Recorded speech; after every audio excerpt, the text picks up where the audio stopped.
Bueno, pues ahora, chicas, vamos a entrar al último capítulo, a la primera parte del último capítulo del Evangelio de Juan. Entonces veremos Juan 21 y nos tocan los versículos del 1 al 14. Esta sección biográfica del Evangelio de Juan termina en el capítulo 20, como vimos, con su resurrección y con las apariciones que hace a María Magdalena, primero a 10 apóstoles en el aposento alto y después ya a los 11 cuando ya está Tomás, que fue lo que vimos hace 8 días. Y en el capítulo 20, tomando los últimos versículos, los voy a leer, capítulo 20, versículo 30 y 31, dice, se titula ¿Mi fuerza o la de Dios? Ese es el nombre, ¿mi fuerza o la de Dios? Entonces, los últimos versículos que vimos del capítulo 20 dice, hizo además Jesús muchas otras señales en presencia de sus discípulos, las cuales no están escritas en este libro, pero estas se han escrito para que creáis que Jesús es el Cristo, el Hijo de Dios, y para que creyendo tengáis vida, ¿sí? Y para comprender la vida y la misión de Jesús con mayor amplitud, pues tenemos que estudiar los evangelios, porque se complementa también uno con otro.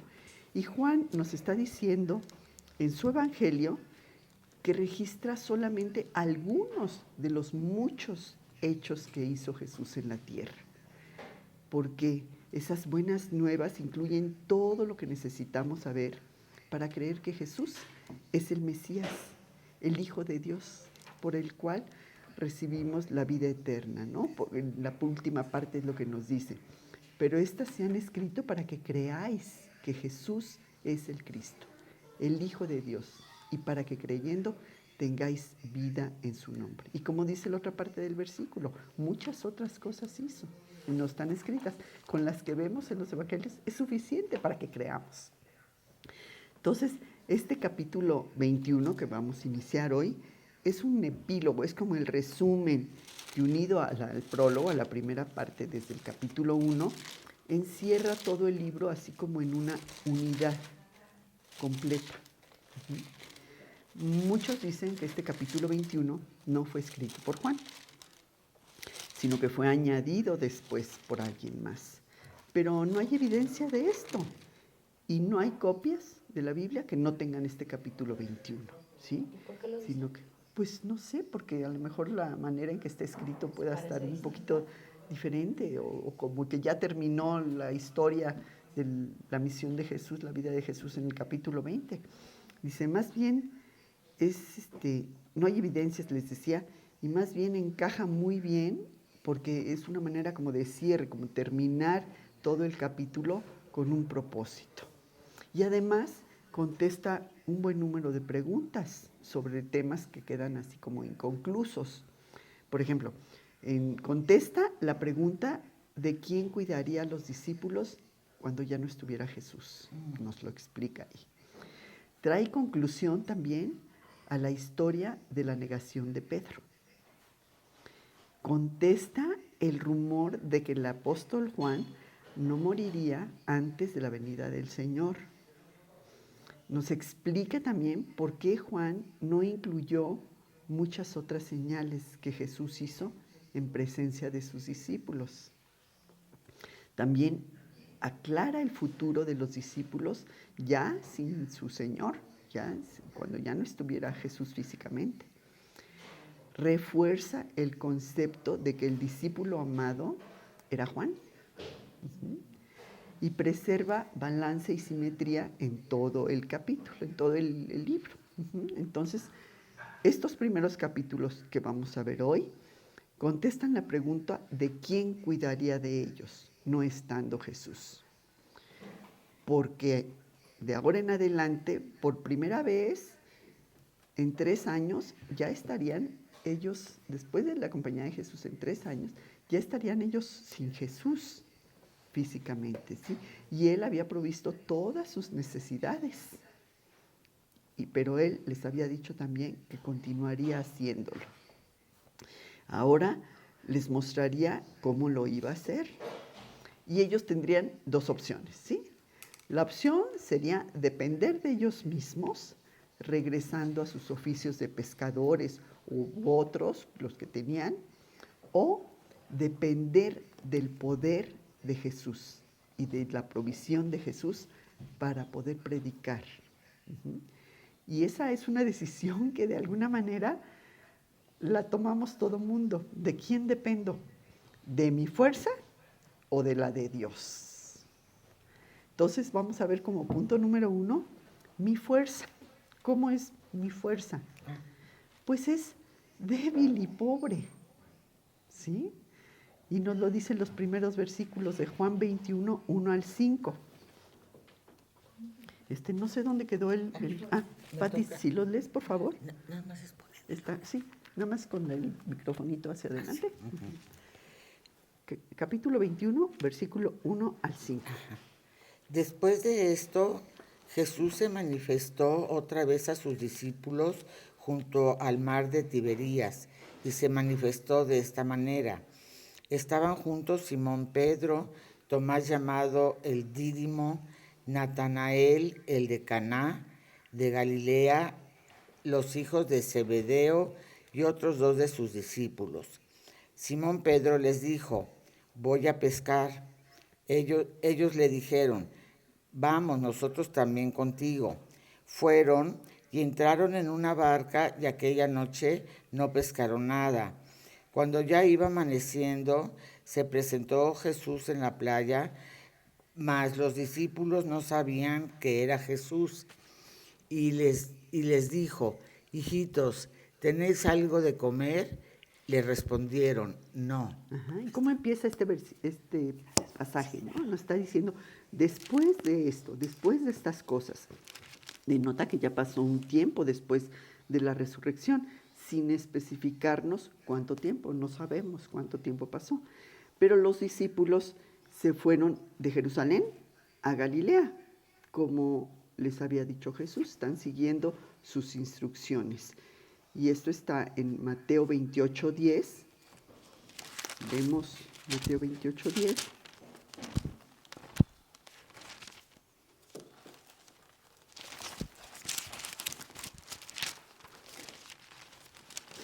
Cuando Jesús resucita y está hablando a las mujeres. ¿Lola? Por favor.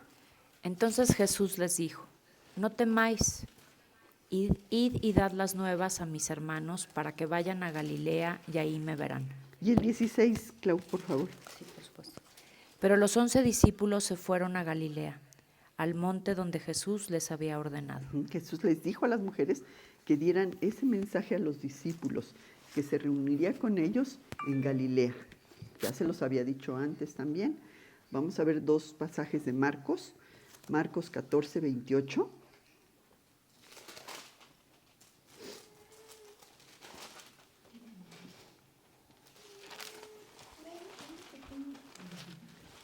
¿Quién lo lee? Tocaya, creo. Marcos 14:28. Dice: pero después que haya resucitado, iré delante de vosotros a Galilea. Ahora bríncate hasta el Marcos 16:7, por favor.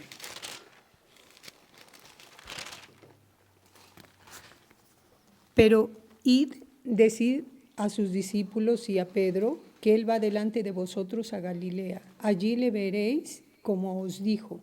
Ajá, aquí era el ángel estaba diciendo a las mujeres que fueran a decir a los discípulos que se dirigieran a Galilea.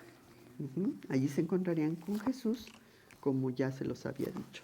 Pero ellos no viajaron juntos, pues aquí solo encontramos a 7 de sus discípulos, ¿sí?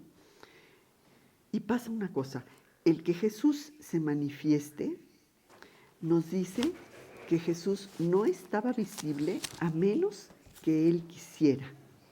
Y así lo es también espiritualmente, ¿sí? Nadie puede venir a Jesús si el Padre que lo envió no le trajere.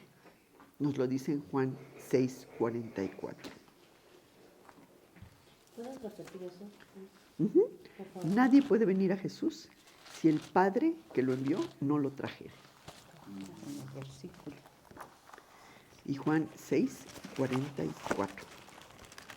Nos lo dice clarísimo.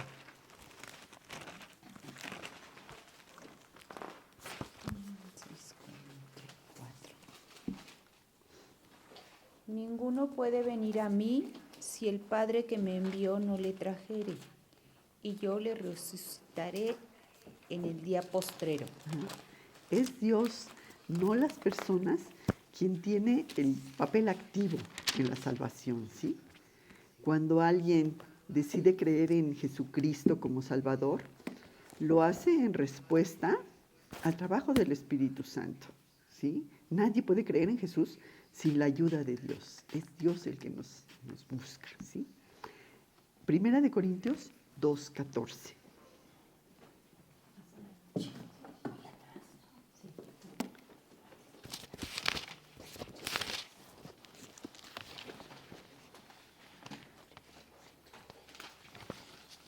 Primera de Corintios, capítulo 2, versículo 14.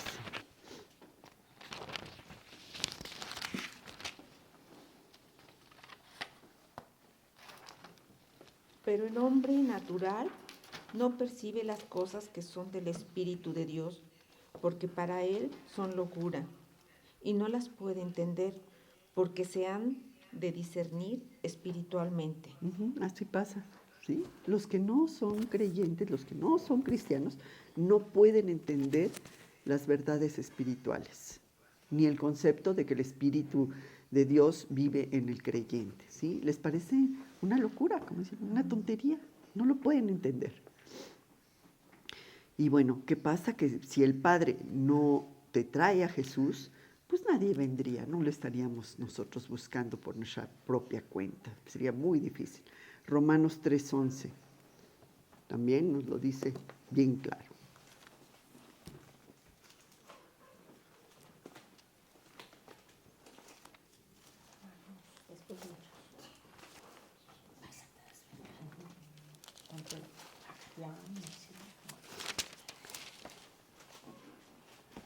Romanos capítulo 3, versículo 11.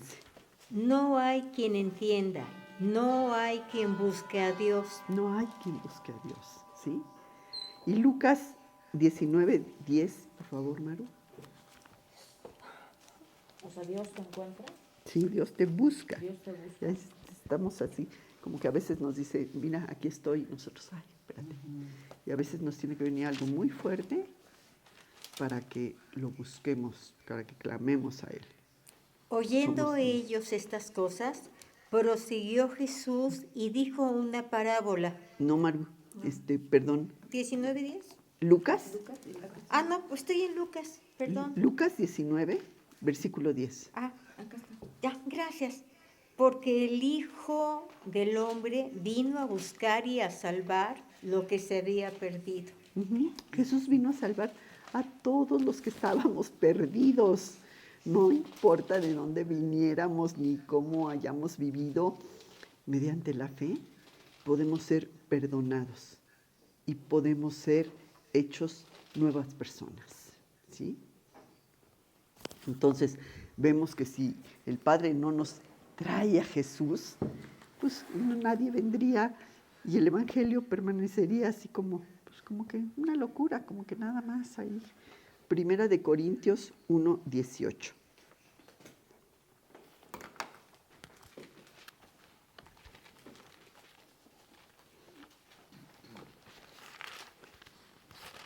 Primera de Corintios, capítulo 1, versículo 18.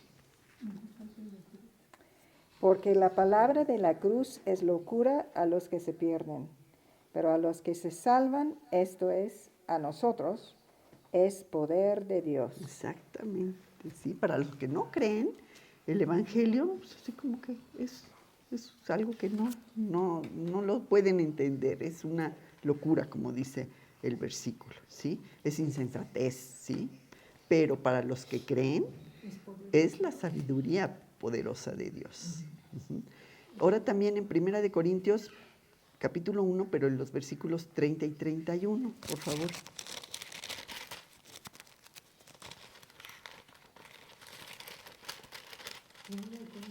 Primera de Corintios 1, 30 y 31.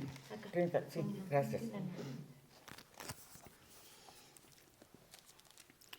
Mas por él estáis vosotros en Cristo Jesús, el cual nos ha sido hecho por Dios sabiduría, justificación, santificación y redención, para que, como está escrito, el que se gloría, gloríese en el Señor.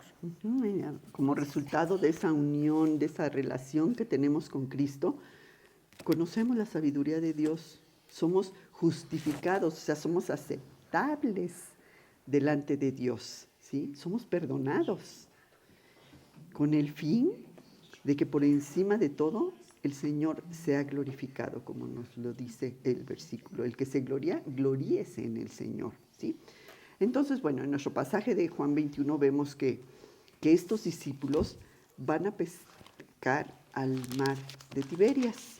El mar de Tiberias recibe varios nombres. También se le llama el mar de Galilea o el lago de Genesaret.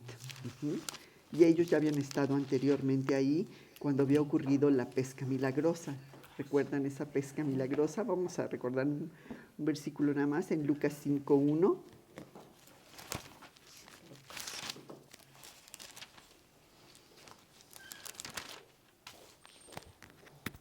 Aconteció que estando Jesús junto al lago de Genesaret, el gentío se agolpaba sobre él para oír la palabra de Dios. Este lago, como les decía, es más bien así como un lago, más que mar, ¿no?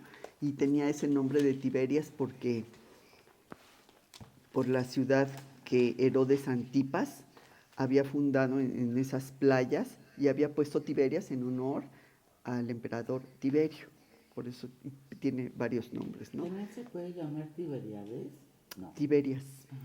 Bueno, a lo mejor lo puedas encontrar como Tiberias, no lo sé. Pero Yo creo que sí. es el mar de Tiberias o mar de ¿qué dijiste? Galilea. De Galilea o de Genesaret también. Es el mismo lugar. Bueno. Y bueno, la referencia de esto es Lucas 3:1, nada más es como referencia al nombre.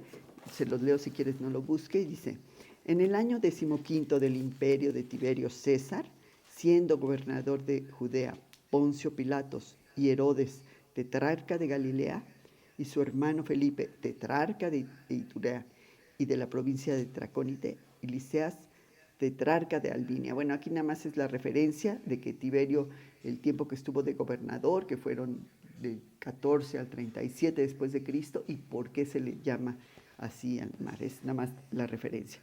Pero bueno, en nuestro pasaje estos 7 discípulos que estaban eran Simón Pedro, que ya ves que siempre era como el líder del grupo, ¿no? La cabecilla. Tomás Dídimo, que no quiero decirle el incrédulo porque se me hace así como muy fuerte, porque ya vimos que era ese amor tan grande que tenía con Jesús que no quería ni creer que de veras se había aparecido. Natanael, los hijos de Zebedeo, o sea, Jacobo y Juan, y otros 2 que quizás eran Andrés y Felipe, porque siempre andaban en ese grupo. Y los vemos en Juan 1:40.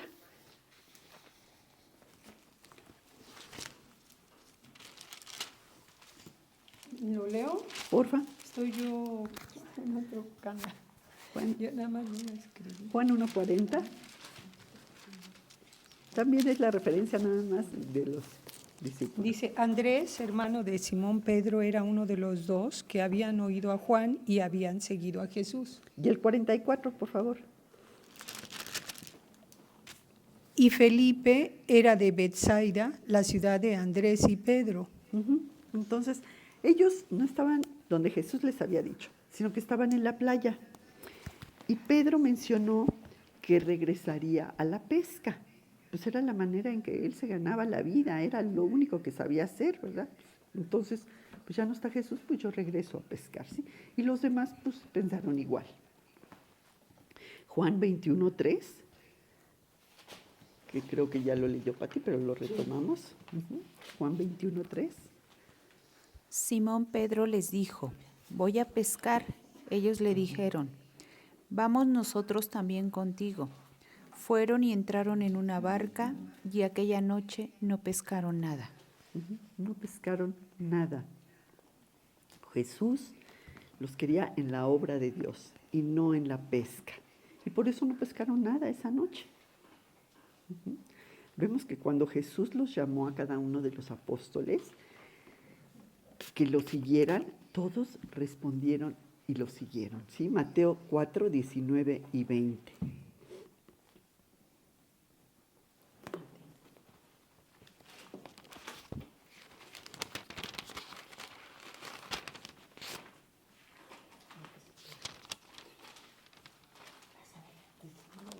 Y les dijo, venid en pos de mí y os haré pescadores de hombres.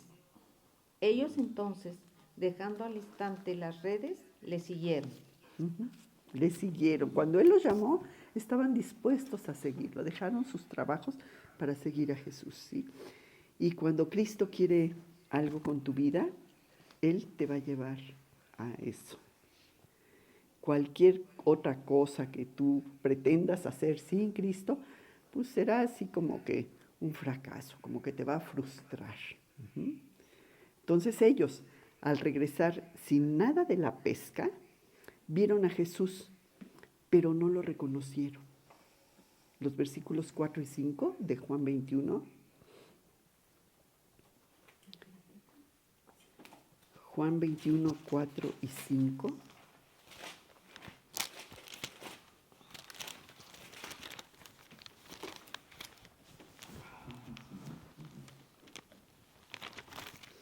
¿Quién lo lee? Yo no puedo, perdón. Juan 21, 4 y 5. Por favor. A ver. Cuando ya iba amaneciendo, se presentó Jesús en la playa, mas los discípulos no sabían que era Jesús. Y les dijo, hijitos, ¿tenéis algo de comer? Le respondieron, no. No habían pescado nada, ¿verdad? Y Jesús los reprende compasivamente, porque sin Él no podían hacer nada. Juan 15, 5, en la última parte de ese versículo, Blanquita, bueno, léelo todo y ponemos más atención en la última parte. 15, 5, por favor. Yo soy la vid, vosotros los pámpanos. El que permanece en mí y yo en él, éste lleva mucho fruto, porque separados de mí nada podéis hacer. Separados de Él, nada podéis hacer. ¿Sí? La única manera de que podamos llevar una vida realmente bien es estar unidos a Él. Así como el pámpano está unido a la vid, necesita forzosamente, ¿verdad?, estar unido a la vid. Si no, pues esas uvas se quedan ahí secas, sin dar más. Separados de Cristo, nuestros esfuerzos pues, son infructuosos, ¿sí? Y Jesús los estaba enfrentando a la realidad de que ya no podían ser pescadores, sino que ahora serían pescadores, pero de hombres, serían pescadores de almas. Y así como les está diciendo, no podemos nosotros vivir sin Jesús, porque una vez que lo conoces y estamos en Él, intentar algo por tu cuenta es fracaso, ¿sí? Entonces, ese es el punto 1, nuestra fuerza que es débil, y a diferencia de esa fuerza nuestra que es débil, tenemos la fuerza de Dios, que es así, es grande y poderosa. Y esto lo vemos en los siguientes versículos de Juan 21, del 6 al 14, por favor.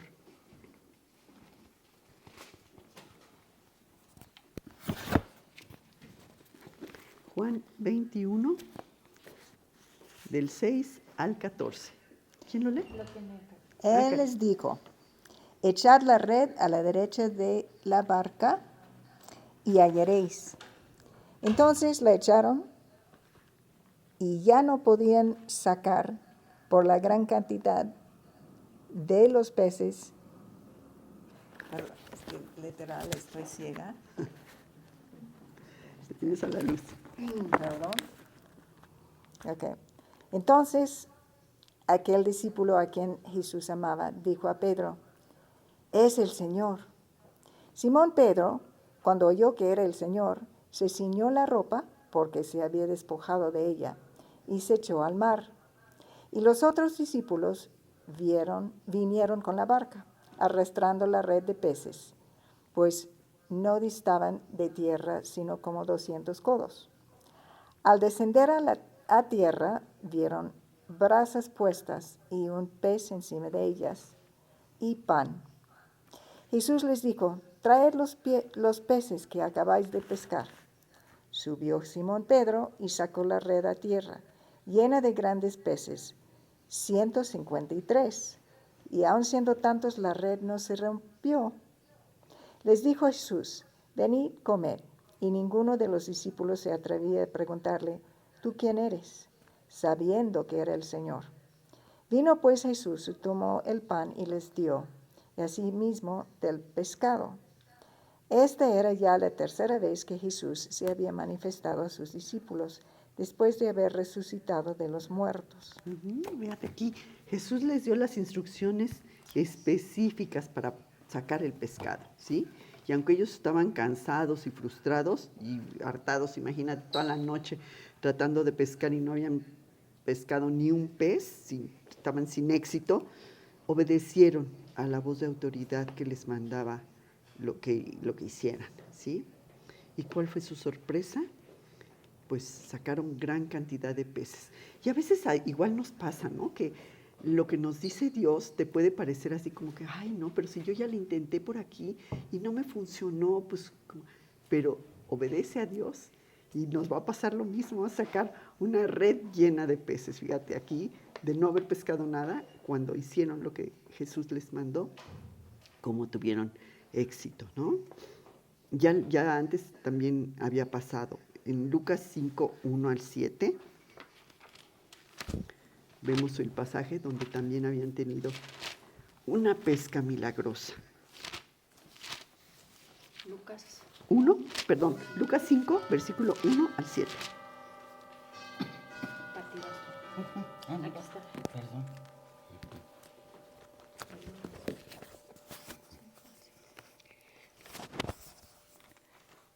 Aconteció que estando Jesús junto al lago de Genezaret, el gentío se agolpaba sobre él para oír la palabra de Dios, y vio 2 barcas que estaban cerca de la orilla del lago, y los pescadores, habiendo descendido de ellas, lavaban sus redes.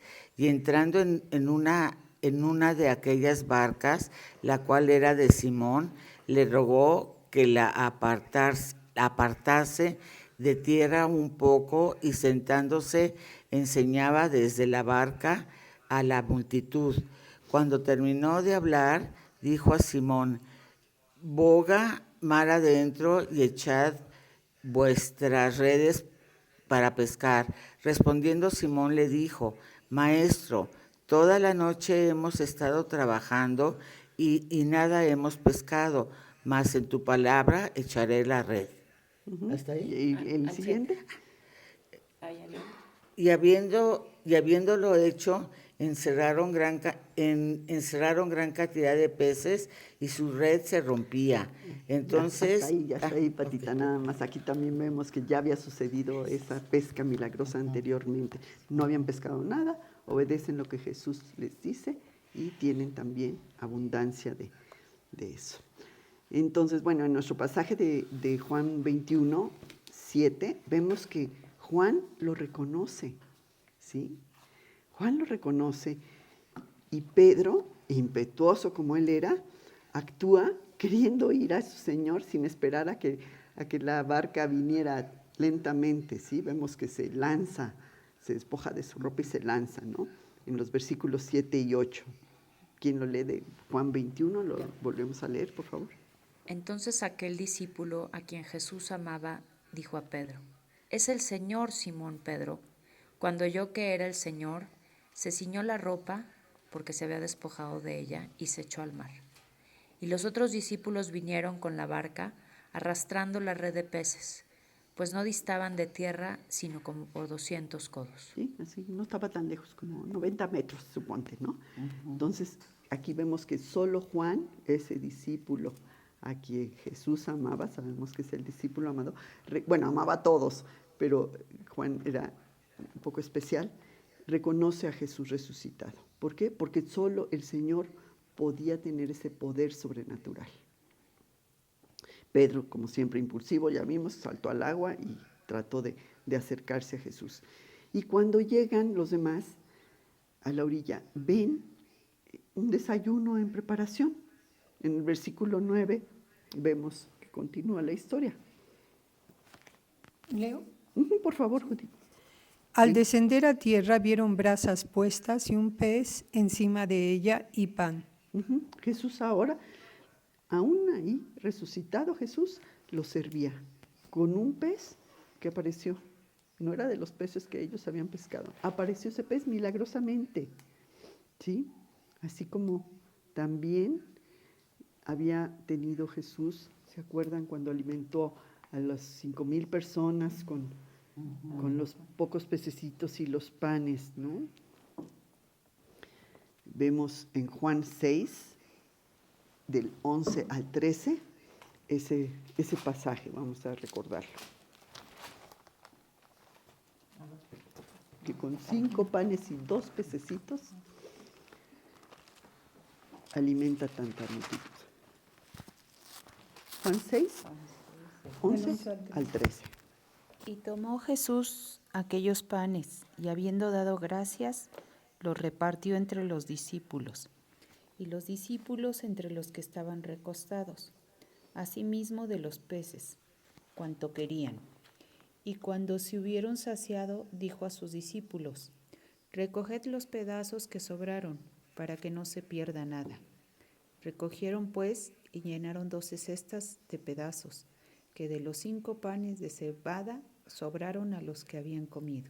Después de esa que convierte los panes y los peces para alimentar a toda esa multitud, y todavía sobra. Y así nos da Jesús. Nosotros pedimos por una cosa y la respuesta de Él es eso y más. Y aquí Jesús, en Juan 21, les pide más pescado. Y Pedro va por él, que lo vemos en los siguientes versículos, que continúan el 10 y el 11. 10. Juan 21, 10 y 11. 10 y 11. Jesús les dijo: traed de los peces que acabáis de pescar. Subió Simón Pedro y sacó la red a tierra llena de grandes peces, 153, y aun siendo tantos, la red no se rompió. Fíjate, 153, ¿sí? Jesús siempre proveía, la red no se rompía a pesar de que tenía tal cantidad de animales, ¿no? De peces. Y porque la acción de Jesús de proveerles alimento indica que Él se estaba encargando de todas las necesidades de sus discípulos, ¿sí? Y Jesús aquí, en el siguiente versículo, en el 12, fíjate que Él les dice: venid y comed. Les está pidiendo esa unión, esa comunión entre ellos. Pero los discípulos tienen miedo también. Entonces, así como que no se atrevían a preguntarle: ¿y tú quién eres? ¿No? Sabían que era Jesús. Y fue Jesús el que rompe el hielo. Lo vemos en el versículo 21, 12, el capítulo 21, versículo 12. 12 y 13. Sí, bueno. Les dijo Jesús: venid, comed. Y ninguno de los discípulos se atrevía a preguntarle: ¿tú quién eres?, sabiendo que era el Señor. Vino pues Jesús y tomó el pan y les dio, y asimismo del pescado. Y bueno, aquí la enseñanza sería bien clara. Jesús tiene todo para tu sustento físico y espiritual. Y no necesitas tratar de hacerlo en tus propias fuerzas, ¿sí? Vamos a ver Mateo 6, 27. Y siempre tratamos de hacer las cosas en nuestras propias fuerzas, sin poner en oración antes y pedirle a Dios que Él nos guíe. Más bien lo que hacemos es tratar de hacerlo en nuestras propias fuerzas, y ya que fracasamos en uno y ya que le buscamos por otro lado y fracasamos, entonces hasta decimos, ay, pues ya no me queda más que orar. Cuando es lo primero que debimos haber hecho, ¿no? Pero ya que lo intentaste por aquí, ya te diste el tope de que no, acá tampoco, bueno, entonces ahora voy a orar. No, es al revés, primero ora para que Dios te guíe, ¿no? ¿Cuál? Juan 6:27. Mateo 6:27, sí. Mateo 6, 27. Ajá. ¿Y quién de vosotros podrá, por mucho que se afane, añadir a su estatura un codo? Ujú. ¿Quién puede añadir? ¿Quién puede añadir más tiempo a tu vida? Pues no, dependemos de Dios, ¿sí? Y Jesús seguiría con ellos, pero de otra manera, ya no físicamente, de una nueva forma y más poderosa, el Espíritu Santo. Juan 16, 26. Perdón, ¿qué les dije? Juan 14. 16, perdón, Juan 14, 26.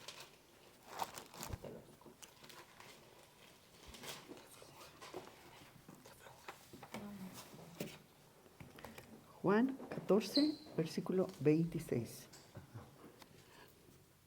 Mas el Consolador, el Espíritu Santo, a quien el Padre enviara en mi nombre, Él os enseñará todas las cosas y os recordará todo lo que yo os he dicho.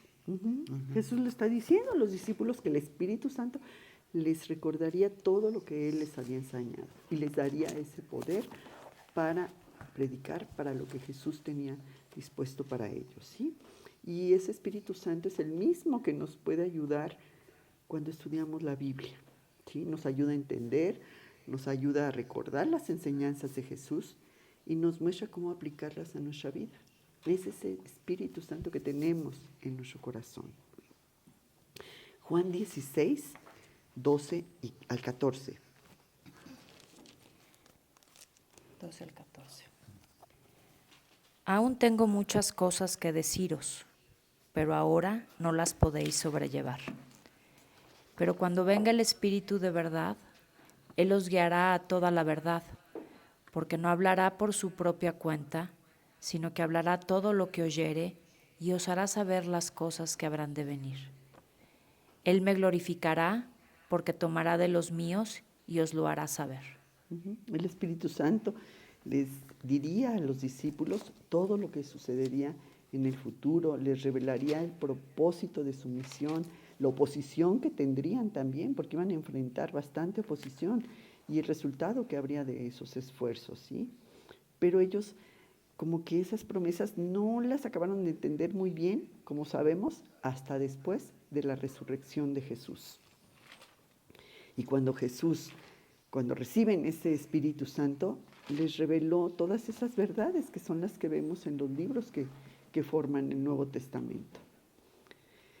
Y la verdad a la que nos guía el Espíritu Santo acerca de Cristo también nos ayuda a nosotros a discernir entre el bien y el mal. ¿Sí? Es muy bonito cuando ya empiezas, gracias a ese poder que te da el Espíritu Santo, a ese entendimiento, empiezas a comprender lo que dice la palabra de Dios. Y ellos, iban a servir a Cristo. Y el Espíritu Santo haría ese trabajo. Primera de Corintios 1, 12 al 15.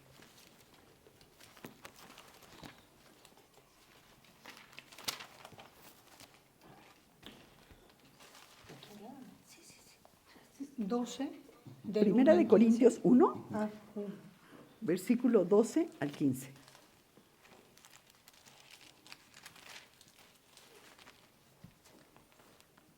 Aquí vamos a ver lo que le está diciendo Pablo a esa iglesia de Corintio, que a veces eran así como que no crecían espiritualmente y se comportaban de manera muy infantil.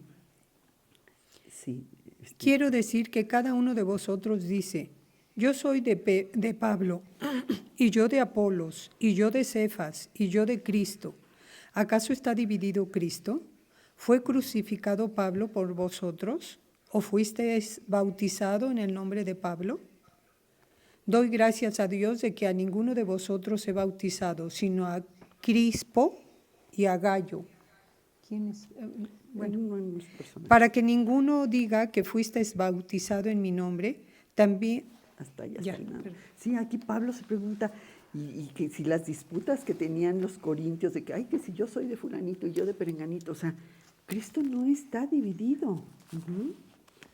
Y sus verdaderos seguidores, no podemos permitir que nada nos divida, nada de que yo soy de este y yo de aquel, todos con la mira en Cristo, ¿sí? Nuestra lealtad es a Cristo. Segunda de Corintios ahora, el siguiente libro, Segunda de Corintios 12, versículo 7 al 10, que es de los últimos versículos que vamos a ver hoy. Segunda de Corintios 12, versículo 7 al 10.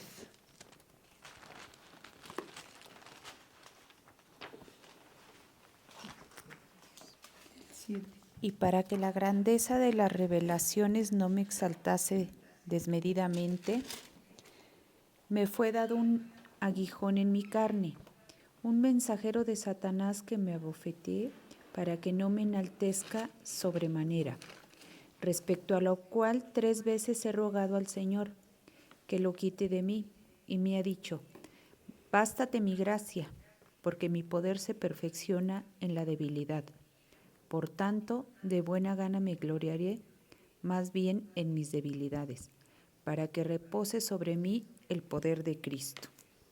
Por lo cual, por amor a Cristo me gozo en las debilidades, en afrentas, en necesidades, en persecuciones, en angustias, porque cuando soy débil, entonces soy fuerte. Fíjate lo que está diciendo Pablo, cuando soy débil, entonces sabemos que tiene ese aguijón, no sabemos exactamente cuál era el padecimiento que él tenía, Segunda de Corintios 12. pero esto mantuvo humilde a Pablo, ¿sí? Dios no se lo quitó, como él le rogó que lo hiciera, ¿sí?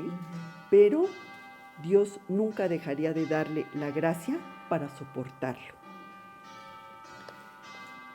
Sí, era probablemente un problema crónico. Hay muchas teorías que si era dolor de cabeza, que si era, que estaba con problemas en la visión, que bueno, mil cosas, ¿no? Pero bueno, eso no es lo que nos vamos a enfocar, sino al poder, la gracia que le dio Dios, ¿sí? Él pidió 3 veces, como vimos, por esa sanidad. No la recibió. En cambio, recibió cosas más grandes. Recibió mayor gracia de Dios. Recibió también un carácter más fuerte, humildad y también la capacidad de tener empatía por otros. Y además también fue de gran beneficio para las personas que lo rodeaban, porque pues vieron a Dios cómo trabajaba en su vida, ¿no? Porque cuando creemos que somos muy fuertes y capaces, nos volvemos tentados a realizar la obra de Dios por nuestra propia cuenta, ¿sí? Y esto nos puede conducir a orgullo. Ay, es que yo puedo, es que yo hice. No, espérate, no es así. En cambio, cuando somos débiles y permitimos que Dios nos llene con su poder, entonces sí vamos a decir como Pablo, ¿verdad? Cuando soy débil, entonces soy fuerte. Y cuando aparecen los obstáculos, pues más dependemos de Dios, ¿sí? De veras que esto qué cierto es, ¿no? Cuando somos débiles es cuando ya reconocemos que ya no podemos, Señor, yo ya no puedo, no sé ni por dónde. Entonces nos agarramos de Él, tenemos esa fuerza. Primera de Timoteo 1, 12 al 15.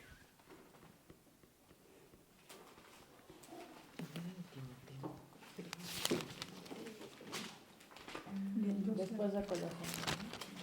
Filipenses, Colosenses, donde están las T's. Primera de Timoteo 1, versículos 12 al 15. Sí, doy gracias al que me fortaleció, a Cristo Jesús nuestro Señor, porque me tuvo por fiel, poniéndome en el ministerio, habiendo yo sido antes blasfemo, perseguidor e injuriador, mas fui recibido a misericordia, porque lo hice por ignorancia en incredulidad. Pero la gracia de nuestro Señor fue más abundante con la fe y el amor que es en Cristo Jesús. Palabra fiel y digna de ser recibida por todos, que Cristo Jesús vino al mundo para salvar a los pecadores, de los cuales yo soy el primero. Fíjate lo que está diciendo Pablo, ¿no? Doy gracias al que me fortaleció, a Cristo. Pablo quería servir de ejemplo de la gracia de Dios, ¿sí? Por eso no dudaba en hablar de su vida pasada. Sabemos que era perseguidor de los cristianos, todas las cosas que hizo, pero él hablaba para que vieran esos cambios, ¿no? Y a veces nosotros nos sentimos así como culpables o por los pecados del pasado, o que Dios, no, pues es que yo he cometido cosas terribles y Dios no me las puede perdonar y aceptar. Dios nos perdona cuando vamos a Él con un corazón sincero, con un arrepentimiento realmente sincero, ¿sí? Y aquí el ejemplo de Pablo, vemos cómo tuvo ese perdón, como lo podemos tener cualquiera de nosotros también cuando acudimos a Él, y cómo lo usó poderosamente para su reino. Fíjate, en el Nuevo Testamento, ¿cuántas cartas son las de Pablo? ¿Sí? Ese trabajo que hizo tan increíble, fundando iglesias en varios lugares, ¿sí? Y todo lo que logró Pablo, pues fue no en sus propias fuerzas, en la gracia de Dios, ¿sí? Porque como decíamos en el versículo que vimos, cuando soy débil, entonces soy fuerte, ¿sí? Y así Dios, de la misma manera, pues quiere usarnos para que le sirvamos, para que hagamos pues todo lo que Él tiene para nosotros, ¿sí? Y que dependamos de su fuerza, de su gracia, que es grande y poderosa. Uh-huh. Y no como la nuestra, que es pues débil, que a lo mejor tratas de hacer algo, de lograr algo, y pues lo vas a lograr, pero no con el poder que te da Dios. Y lo logras y a lo mejor a la semana, no sé, a los 15 días al mes, te frustras porque no pudiste. Pero dime si no vamos a poder cuando se lo pedimos a Dios, cuando lo hacemos en su poder. Pues este es el estudio de la primera parte del capítulo 21. Dios mediante, la semana entrante veremos la segunda parte y con eso yo creo que terminamos ya el Evangelio de Juan, que ha sido un evangelio muy bonito, de muchísima enseñanza. Y pues voy a dar gracias. Pues gracias, Señor, te damos por tu gran amor y misericordia. Gracias porque sabemos que nuestra fe es débil muchas veces, pero sabemos que en ti tenemos el poder y la fuerza para lograr lo que tú tienes dispuesto para cada uno de nosotros. Porque como dice tu palabra, todo lo puedo en Cristo que me fortalece. Por el poder que recibimos de ti, y ese poder es suficiente para que podamos hacer tu voluntad y para poder enfrentar los desafíos que se presentan en nuestra vida. Tú eres quien nos da ese sustento, ese espíritu que necesitamos y ser más fuertes de lo que nuestras propias fuerzas pudiéramos hacer. Queremos confiar siempre en ti, Señor, que tú tienes el plan perfecto para cada uno de nosotros. Y danos, Padre, el obedecerte, el estar siempre dependiendo de ti en todo momento y no estar confiando únicamente en nuestras propias fuerzas. Te lo pedimos, Señor, en el nombre de Cristo Jesús. Amén. Amén. Gracias.